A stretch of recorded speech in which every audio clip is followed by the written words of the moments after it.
I mean, of course, the JFK assassination, that could not have possibly been AI. Computers were nowhere near advanced enough in 1963. But what if, obviously someone is giving input. They did have one in Tyler, Texas that was right outside the area where JFK was killed.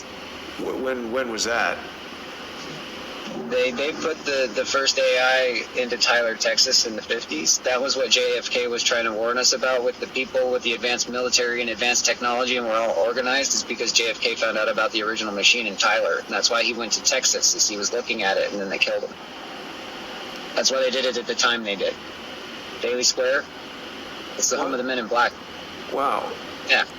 I mean, people are going to call us both crazy, you realize, for saying this. It's fine. I don't care. I did enough research to know that Tyler, Texas, George Bush even talks about how they were going to originally build a collider complex in Tyler, Texas, and then they decommissioned it, and then it went dark. And then the collider business moved to Switzerland, but George Bush originally wanted the country to build the original big collider experiments in Tyler, Texas, man. George Bush is CIA. Of course. Yeah, so come on, CIA, Men in Black, they had a secret collider site in Tyler, Texas since the 50s, 60s, at least rudimentary, Now, I do believe that George Bush said something about being in Tyler, Texas when he placed a call that most people feel he was placing to create an alibi for himself not being in Dallas on the day of the assassination. I believe he was in Tyler, Texas. Yeah. Wow. Yeah, call me crazy. Like, I've been researching maps and historical records for 6 months. And you know what? People in the comments are talking about the book Dr. Mary's Monkey, where Mary, she was vaporized by a particle accelerator.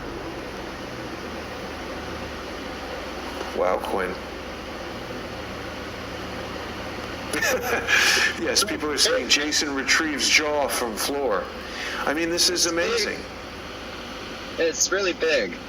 It is. When you put all the pieces together and all the disparate parts, and you start seeing all the weird things, the weird weather, the particles, because a particle accelerator creates a gravity well.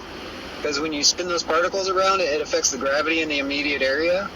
So you can look at maps of how the gravity wells have been showing up mysteriously all over the Earth for the last 10, 15 years that they can't explain. That's causing weather abnormalities because the gravity wells all over the place that are just whacking everything, and no one can explain them. These things, if they're spinning particles around at light speed on a planetary surface, it happens when you spin things around real fast. It creates friction and causes things to heat up. Like global warming, a particle accelerator, enough of them could actually heat up the planet.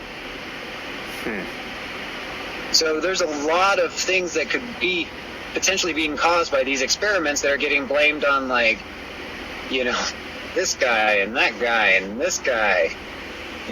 Like the cancer rates could be all because of their excessive experiments with element 93 and them not correctly protecting the radiation. So like the people on the surface, because they're spinning particles around element 93, it could be a residual effect and be causing cancer rates to skyrocket. I mean, there's so many logical possibilities to the side effects of these types of experiments that would explain logically what we're experiencing as a society. The shifting poles, you don't think a particle accelerator couldn't cause the Earth poles to shift if you turn enough of them on at the same time? That'd be super easy. Hey, are you awake? Can you hear me? Can you hear me? Are you sleeping? You need to wake up. Wake up. The world needs you.